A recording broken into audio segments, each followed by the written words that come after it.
Friends, आज आपण मार्च महिन्यात मेडिकलबद्दल थोडंसं बोलूया. मेडिकल चार्ट मी तुम्हाला 3 मेडिकल चार्ट पाठवणार आहे JLPवर. त्याबद्दल थोडंसं तुम्हाला हे चार्ट कसं बघायचं हे सांगायचं आहे.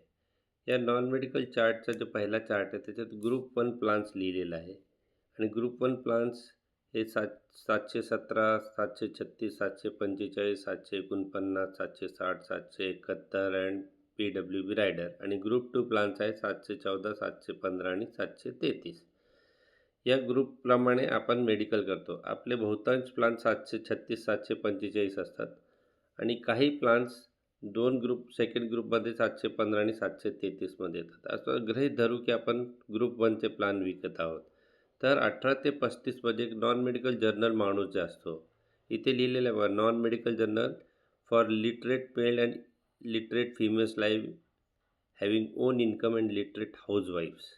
म्हणजे काय की लिटरेट मेल म्हणजे शिकलेले मेल ज्यांना लिहिता वाचता येतो आणि लिटरेट फिमेल म्हणजे ज्या लेडीजला लिहिता वाचता येतो.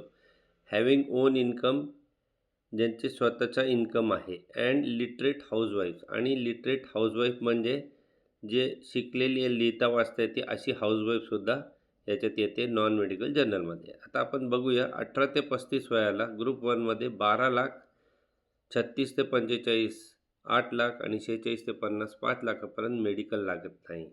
आणि जर मेजर स्टुडंट असेल 18 ते 30मध्ये तर 25,00,000पर्यंत ग्रुप 1मध्ये मेडिकल लागत नाही. जर ग्रुप 2चं बोलणं झालं, जीवन आनंद आणि दुसरा प्लान आहे 733 म्हणजे जीवन लक्ष्य. याला 853 पर्यंत आपल्याला 853 म्हणजे 18 ते 35 8, 36 ते 45 5 आणि 46 ते 50 3,00,000पर्यंत मेडिकल लागत नाही आणि स्टुडंट्स असेल तर 20,00,000पर्यंत. याच्यात अजून एक गोष्ट लक्षात ठेवायची की जे 715 प्लान असतो त्याला सव्वापट इन्शुरन्स असतो, विमा कव्हर असतो, म्हणून त्याला सव्वापट धरून मग हे 853 बघायचं असतो. आता समजा याच्यातलं एखाद्या माणसाला मेडिकल लागत आहे. समजा 18 ते 35च्या एखाद्या माणसाला ग्रुप 2ची पॉलिसी दिली आणि तो 8,00,000च्या पुढे गेला, त्याला मेडिकल लागत आहे, तर त्याला 12,00,000पर्यंत व्हिडिओ मेडिकलवर काम होतं आहे. म्हणजे थोडक्यात त्या माणसाला व्हिडिओ कॉल जाईल आणि त्याला हाईट वेट वगैरे विचारलं जाईल आणि त्याला घरी बसले त्याचं मेडिकल होईल. म्हणजे आपल्याला डॉक्टरकडनं मेडिकल आणायची पण गरज नाही. परंतु हे जर आपली आपली पार्टी बारामतीच्या बाहेरची असेल तर हे खूप कामाची गोष्ट आहे. परंतु समजा आपल्या लोकल डॉक्टरकडनं आपल्याला मेडिकल घ्यायला सोपं वाटतं तर आपण लोकल डॉक्टरकडनं सुद्धा मेडिकल घेऊ शकतो. मित्रांनो, आता आपल्याला एक गोष्ट लक्षात आली की 13,00,000चा विमा आपण जर 1,00,000 प्रीमियममध्ये घेतो जीवन उमंगचा, तर तेव्हा 12,00,000 असेल तर ह्या माणसाला मेडिकल लागणार नाही. परंतु 13,00,000ला घाबरायचं नाही, कारण तिथे फक्त मेडिकल लागते. तर 1,00,000 प्रीमियमला कमी करण्याचा प्रयत्न नाही करायचा मेडिकल वाचवण्यासाठी. दुसरी गोष्ट अशी आहे की आता ह्याच्यात नॉन मेडिकल जर्नलला सोडलं तर नॉन मेडिकलमध्ये 2 स्पेशलमध्ये पहिले 2 तुकडे केले गेले. नॉन मेडिकल प्रेफर्ड आणि नॉन मेडिकल स्पेशल. म्हणजे जुने नॉन मेडिकल स्पेशलचे 2 तुकडे केले गेले. Non medical preferred and non medical special. आता नॉन मेडिकल प्रेफर्ड म्हणजे काय, तर आपण इथे बघूया की तिथे लिहिलं आहे क्वालिफिकेशन पाहिजे ग्रॅज्युएट, पोस्ट ग्रॅज्युएट और प्रोफेशनल क्वालिफिकेशन आणि एम्प्लॉईड असले पाहिजे. जर ते एम्प्लॉईड आहे तर त्यांची कमीत कमी 3 महिन्याची आपल्याला सॅलरी स्लिप पाहिजे आणि त्यांचा जे इन्कम आहे वार्षिक जे पॅकेज आहे तो 10,00,000चा पाहिजे. लक्षात आलं? म्हणजे त्यांची मिनिमम सर्व्हिस किती पाहिजे, 3 महिने फक्त, आणि सॅलरी 10,00,000च्या पुढे पाहिजे. आता ह्या लोकांची आपल्याला 3 महिन्याची सॅलरी स्लिप जोडावी लागते किंवा बँकेचं स्टेटमेंट जिथे त्याची सॅलरी जमा झाली ते जोडावं लागतं. आणि त्याच ह्याच्यातमध्ये जर तो माणूस सेल्फ एम्प्लॉईड असेल किंवा इन बिझनेस असेल किंवा हॅव्हिंग ओन प्रोफेशनल इन्कम असेल तर असे माणसाला अर्न इन्कम 10,00,000च्या पुढे पाहिजे लास्ट 3 इयर्सचा. 3 वर्ष, 3 महिने नव्हे. वरती एम्प्लॉईडमध्ये 3 महिने आहे, इथे सेल्फ एम्प्लॉईडमध्ये 3 वर्ष आहे आणि 3 वर्षाचा ITR आपल्याला द्यावा लागतो. त्याच्यात विथ कम्प्युटेशन ऑफ इन्कम म्हणजे 5 पानाचा जे एक ITR असतो तसे 3 आपल्याला ITR इथे सबमिट करावे लागतात. आता नॉन मेडिकल स्पेशलकडे जाऊया की सेम आहे. Employed in government, semi government, reputed companies, listed company etcetera. आणि तो लिटरेट असला पाहिजे आणि त्याची सॅलरी 2.5 लाखाच्या पुढे पाहिजे. दुसरा, रेसिडेंट इंडियन्सला मिनिमम लेंथ ऑफ सर्व्हिस 3 महिन्याची पाहिजे.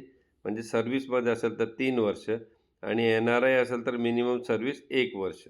NRI म्हणजे नॉन रेसिडेंट इंडियन्स.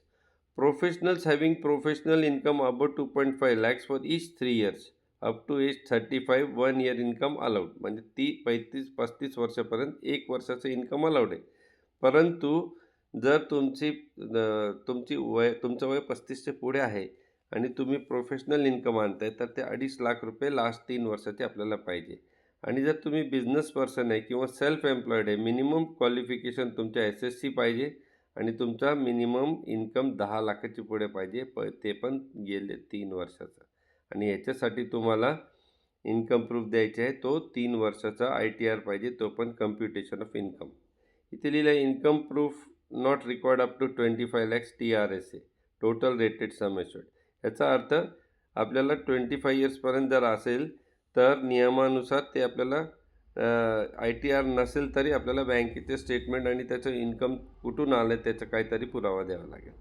आता इथे बघूया की जर तो माणूस नॉन मेडिकल प्रेफर्डमध्ये येतो, म्हणजे ज्याचा इन्कम 10 लाख रुपये आहे वार्षिक आणि तो 3 महिन्याची पगाराची सॅलरी स्लिप देऊ शकतो किंवा तो सेल्फ एम्प्लॉईड किंवा बिझनेसमध्ये असेल आणि 3 वर्षाची ITR देऊ शकतो, तर 18 ते 35 ग्रुप 1मध्ये त्याला 50 लाखापर्यंत मेडिकल नाही, 36 ते 45 25 लाखापर्यंत मेडिकल नाही आणि 46 ते 50 13 लाखापर्यंत त्याला मेडिकल नाही लागत. आणि ग्रुप 2मध्ये असेल तर ते 30 20 10 आहे. आणि इथे महत्त्वाचं एक आहे की समजा तुमची पार्टी IT आहे आणि बँगलोरमध्ये नोकरी करते आणि त्याला तुम्ही 1 कोटीचा विमा दिला आहे, तर 18 ते 35मध्ये 1 कोटी विथ मेडिकल, व्हिडिओ मेडिकलवर आपली पॉलिसी होऊ शकते. याचा अर्थ काय, त्या माणसाला पहिलं फोन जाईल, मग त्याला व्हिडिओ कॉल जाईल आणि त्याला हाईट, वेट, तुला काय आजार आहे का असले प्रश्न विचारून त्याचं व्हिडिओ मेडिकल होईल आणि ते तिथूनच अपलोड होईल आणि आपल्या प्रपोजलला जोडला जाईल. हा सगळ्यात महत्त्वाचा प्लस पॉईंट आपल्याला इथे समजतो आहे. तसंच 36 ते 45ला 25 लाखापर्यंत मेडिकल नाही आणि जर लागत असेल 50 लाखापर्यंत तर व्हिडिओ मेडिकलवर होतं आणि 46 ते 50 13 लाख आहे, जे व्हिडिओ मेडिकल 20 लाखामध्ये होऊ शकते. आता आपण येऊया नॉन मेडिकल स्पेशलमध्ये, जिथे आपल्याला माणसाचं तो एम्प्लॉईड आहे, चांगल्या ठिकाणी नोकरी करतो आहे आणि त्याची वार्षिक सॅलरी 2.5 लाख रुपये आणि तो 3 महिने मिनिमम सर्व्हिस केलेली आहे. प्रोफेशनल असेल तर 3 वर्षाचा आपल्याला इन्कम लागेल आणि 35 वर्षाच्या आत 1 वर्षाचा लागेल. बिझनेस पर्सन असेल तर त्याला 10वी पास आणि 10 लाख प्लस 3 वर्षाचा IT रिटर्न द्यावा लागेल. आता इथे तुम्हाला एक गोष्ट समजेल, जर ग्रुप 1मध्ये तो आहे तर 30 लाखापर्यंत, 18 ते 35मध्ये 30 लाखापर्यंत आणि त्याच्यानंतर 36 ते 45 20 लाखापर्यंत आणि 46 ते 50 10 लाखापर्यंत त्याला मेडिकल लागत नाही. आणि ग्रुप 2मध्ये असेल म्हणजे 715 आणि 733 असेल तर 25 लाख 15 लाख आणि 8 लाखाला मेडिकल लागत नाही. तसंच इथे पण व्हिडिओ मेडिकलची त्यांनी हे दिलेली आहे 50 लाख 30 लाख आणि 15 लाख. असे प्रकारे आपल्याला व्हिडिओ मेडिकलचा पण यूज घेता येतो जर आपली पार्टी आउट ऑफ बारामती असेल आणि त्याला नुसतं मेडिकल लागत असेल तर आपलं काम इथे सोपं होतं. आणि त्याच्यानंतर non medical rules for minor आहे, म्हणजे इथे काय लिहिलं आहे की 0 to 9 40 लाखापर्यंत मेडिकल लागत नाही आणि 10 ते 17 15 लाखापर्यंत मेडिकल लागत नाही. अर्थात वडिलांचे इन्शुरन्सचा पण याच्यात नियम लागू होतो. आता समजा हे सगळं झाल्यानंतर एखाद्या माणसाला मेडिकल लागली आणि तो नॉन मेडिकल जर्नलमध्ये मोडतो आहे, तर त्याला स्पेशल रिपोर्ट्स लागते की नाही हे आपल्याला बघायचे. तर इथे ह्या चार्टमध्ये आपण बघूया की इथे असं लिहिलेलं आहे की जर त्या माणसाचा 18 ते 35 वय आणि त्याला 20 लाखापर्यंत त्याची पॉलिसी आहे, तर त्याला नील लिहिलं आहे. नील म्हणजे त्याला मेडिकलचे व्यतिरिक्त स्पेशल रिपोर्ट लागत नाही. नील म्हणजे मेडिकल लागत नाही असं नाही, मेडिकल लागतं आहे म्हणून आपण चार्ट बघायला आलो आहे आणि तिथं नील लिहिलं आहे. म्हणजे 18 ते 35ला 20 लाखापर्यंत मेडिकल लागत नाही. तसंच 36 ते 45 20 लाखापर्यंत मेडिकलशिवाय काही लागत नाही. म्हणजे 18 ते 45 वयापर्यंत माणसाला नुसती मेडिकलवर ही केस करता येईल. आणि जर 46 ते 50 आहे तर 4 लाखापर्यंत त्याला ओन्ली मेडिकलवर पॉलिसी करता येईल आणि 51 ते 55 आहे तर त्याला फक्त 3 लाखापर्यंत ओन्ली मेडिकलवर पॉलिसी करता येते. म्हणजे मित्रांनो, जर तुम्हाला स्पेशल रिपोर्टला पार्टी रेडी नसेल, तर तुम्हाला एक गोष्ट लक्षात येईल, की ही पॉलिसी जर 18 ते 45 वयापर्यंत 20 लाखाच्या आत आहे, तर आपल्याला मेडिकलशिवाय दुसरं काय लागत नाही. आणि 46 ते 50 आहे, तर 4 लाखापर्यंत मेडिकलशिवाय काय लागत नाही. आणि 51 ते 55 आहे, तर आपल्याला 3 लाखापर्यंत काहीच लागत नाही, नुसते मेडिकल लागते. मित्रांनो, एक गोष्ट मला इथे तुम्हाला नमूद करायची की इथे लिहिलेला एज ॲट एंट्री एल-बी-डी म्हणजे लास्ट बर्थडे, म्हणजे मागच्या वाढदिवसाला त्याचा वय किती होता. आता इथे दिसतं आपल्याला 46 ते 50, 51 ते 55. जो माणूस 50 ते 51 च्या मध्ये आहे त्याला 50 मध्ये धरायचे आणि जो 51 पूर्ण होऊन गेला त्याला 51 ते 55 मध्ये धरायचे. ही गोष्ट आपल्याला इथे समजून घ्यायची. म्हणजे एखाद्या माणसाचं वय 50 वर्ष 11 महिने आणि 29 दिवस झाले असेल, तर त्याला 50च धरू स्पेशलचा चार्ट बघताना. म्हणजे 50 वर्ष 11 महिन्याच्या माणसाला 4 लाखापर्यंत नुसते मेडिकलवर होऊ शकते. पण तो 51 पूर्ण झाले, तर त्याला 3 लाखापर्यंतच मेडिकल स्पेशल रिपोर्टची सूट आहे. लक्षात आलं? अशा प्रकारे ही गोष्ट. आता मित्रांनो, समजा ह्या पिवळी चौकटीच्या बाहेर तो माणूस आहे आणि त्याची पॉलिसी मोठी आहे.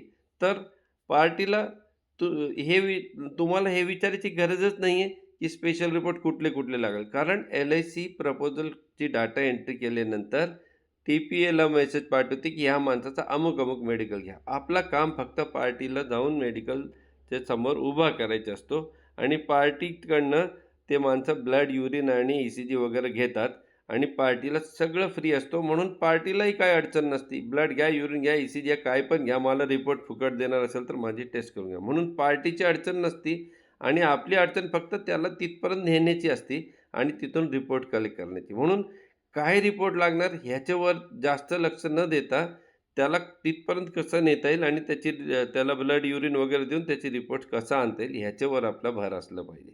हा झाला स्पेशल 2 रिपोर्ट. पण समजा एखादा माणूस नॉन मेडिकल प्रेफर्डमध्ये मोडत असेल किंवा नॉन मेडिकल स्पेशलमध्ये मोडत असेल, तर ह्या लोकांसाठी स्पेशल रिपोर्टचा चार्ट दुसरा आहे. म्हणजे इथून तो माणूस मेडिकलमध्ये घुसला, तर मेडिकलबरोबर त्याला स्पेशल रिपोर्ट लागते की नाही हे चार्ट 1मध्ये आपल्याला बघायचं आहे. आणि इथे आपल्याला बघून हे होईल की 50 लाखापर्यंत 18 ते 35 वयाला नुसते मेडिकलवर पॉलिसी होती.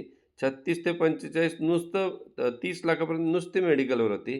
46 ते 50 13 लाख आणि 51 ते 55 पण 13 लाख. म्हणजे 46 ते 55 13 लाख आणि 56 ते 60 3 लाखापर्यंत त्याला नुसते मेडिकलवर त्याची केस होऊन जाते.